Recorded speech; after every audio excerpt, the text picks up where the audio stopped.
Adventure seeker would be an understatement. Kevin Avalali joining us right here. And we had this chat with you before you went on this life adventure. Yes. Embarking on the journey through the Northwest Passage, rowing in a boat, 4 of you in one single season. And what happened? Well, we did it. We got out there, and we didn't make it all the way across. But boy, we had an adventure doing it. And we were out there for 55 days, trying to bring awareness to climate change and the issues that are changing the Arctic, which I feel we really can do, because we saw it firsthand and spoke to the people.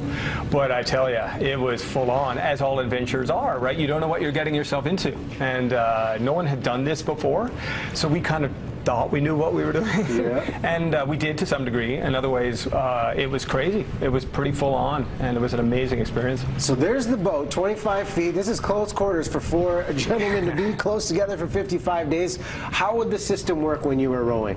Well, we would try to row continuously. And 2 guys were in the cabin, 2 guys were rowing, 3-hour shifts continuously, 24/7, days on end, until we were hit by something, be it a storm or whatnot. And then we all had to sort of bundle up into that cabin. And you saw there in the image, it's not a big boat. And when you got 4 guys, and I'm the smallest guy in the team, it made for yeah, interesting times. not a lot of personal space there, Kev? No, not a lot of personal space, yeah. No. How would you seek refuge from the weather? I mean, you're doing this in the summer season. I was asking you how cold it was. You said, well, -2, right? -2 at the end. It's not so much that it's so cold as incredibly windy. I mean, we had one storm where it was 55 knot, that's 100 km/h, sustained winds, gusting to 140 km an hour. That's full on, man. And you got to understand the water is ice water too. So it's not a question of the environment around you. It's cold, it's chilly, it's wet, of course, because of that moisture, but you can't go in that water. Dealing with it, you're on high seas, knocked around. It's tough times. Like when you're on anchor in a big storm with 4 guys in that little cabin. Yeah. I can see in your eyes. There's some stories there. There's a glaze that happens. With the boys, you know, when you choose to take on a challenge like this, the only thing that comes to my mind, and this is kind of a mantra I live by, that there's no such thing as failure, only feedback. Yeah.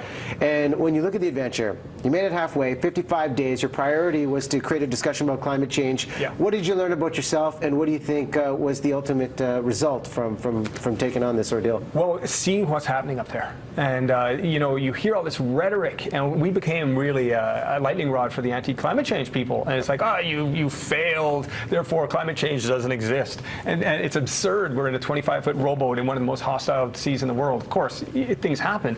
Ice wasn't what stopped us. What stopped us was crazy weather.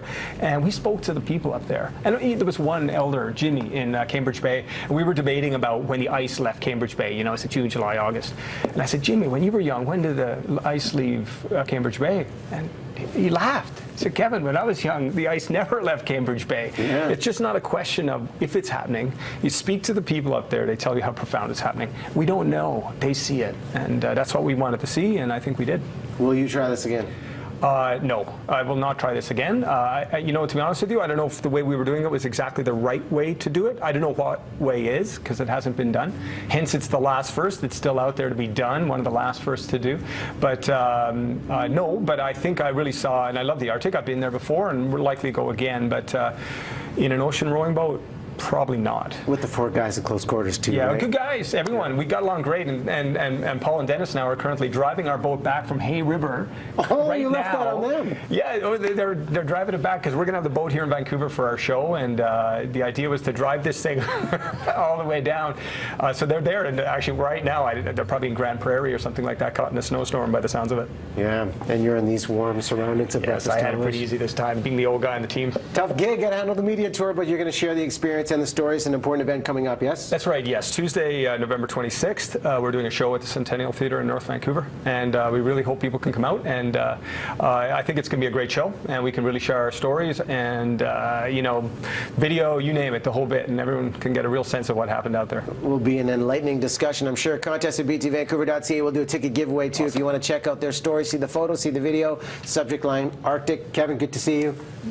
Thank you. Good on you. Valiant attempt. Yes, and I'm sure a life experience, no doubt. Taking a break. Top news stories coming up, and we will talk about ferry routes on the chopping block. Hot topic of discussion this morning. BT continues here on this Monday.